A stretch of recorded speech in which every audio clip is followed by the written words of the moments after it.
Hello, Dr. James Bogash, expert in health and longevity, and today we're going to talk about a class of drugs that nothing gives me the willies more than use of this class of drugs for, in many cases, years. But it all has to do with PPIs, so proton pump inhibitors. Think Nexium, Prilosec, generic omeprazole, Prevacid. We also have the H2 blockers, similar class of drugs. It wouldn't surprise me if we find that they have similar risks because they affect a lot of the same pathways. But these drugs block the production of stomach acid. Well, the reality is stomach acid is just critically important. And when you shut it down, you open up an entire Pandora's box of potential problems. And for me, my brain's immediately going down. Like I can list 8 to 10 to 12 different things that are going to get completely screwed up when somebody's on this class of drugs. Now, if you've got a bleeding ulcer, it's going to save your life. Short of that, if somebody's having heartburn or digestive issues, I can almost guarantee too much stomach acid is not the problem. There's something wrong. We need to fix the problem. Blocking acid doesn't fix anything, and it opens up a whole set of problems. Few drugs will screw up your health when used in the long term more than stomach acid blocking drugs. So in this particular case, they looked at the large body of people, and those who used the drug for 4.4 years or more. Keep in mind, if you look at the label, these drugs were all designed for short-term use. 3 months or less, if you've got a bleeding ulcer, that's usually enough to save your life. But many people are on these drugs for years, and the doctors just don't really seem to think it's a problem, but it massively is a problem. So those who were on it for about a little under 4.5 years or more were at a 33% higher risk of developing dementia.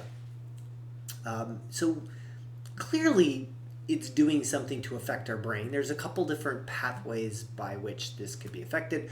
First is B12. B12 plays a really important role in brain health and neurologic health, and we need stomach acid to absorb B12. So you shut that down, and it could be something as simple as B12. Most likely it's far more complex. We know that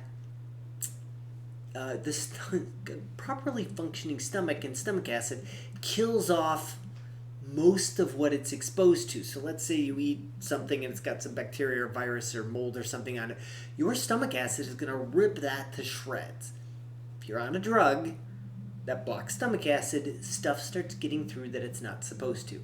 So first of all, being exposed to infectious agents that we otherwise wouldn't, because our digestive system is being suppressed, can lead to problems. More complicated is when we develop something called SIBO, or small intestinal bacterial overgrowth, many times contributed to by taking this class of drugs, because you stop destroying, you're changing the environment in the small intestine, like just past the stomach. So normally the stomach acid would kill stuff off. Without stomach acid, you're not killing it off. Things start to grow. So we get small intestinal bacterial overgrowth. That leads to changes in the lining, which that leads to inflammation of the liver, specifically the Kupffer cells. The Kupffer cells then have a direct extension to the glial cells of the brain. So you can actually set up brain inflammation by taking this class of drugs, and that absolutely will increase your risk of dementia. So again, if you're on this class of drugs, it's time to, first of all, ask the prescribing doctor, give me at least 6 things that are going to be affected by this. If they can't, then they aren't, we shouldn't be prescribing drugs unless we know the full ramifications of what they're going to affect, and most doctors do not. So the other thing is figure out why you're having heartburn. It's beyond the discussion of this video, but you look at things like food allergies, you look at things like poor digestion, stress. All of those things can start to affect our ability to digest properly and can lead to things like heartburn or gastritis. As always, I'll post a link to this particular study in the description. Make sure you like this video, share it with somebody who you think needs the information, and subscribe to the channel.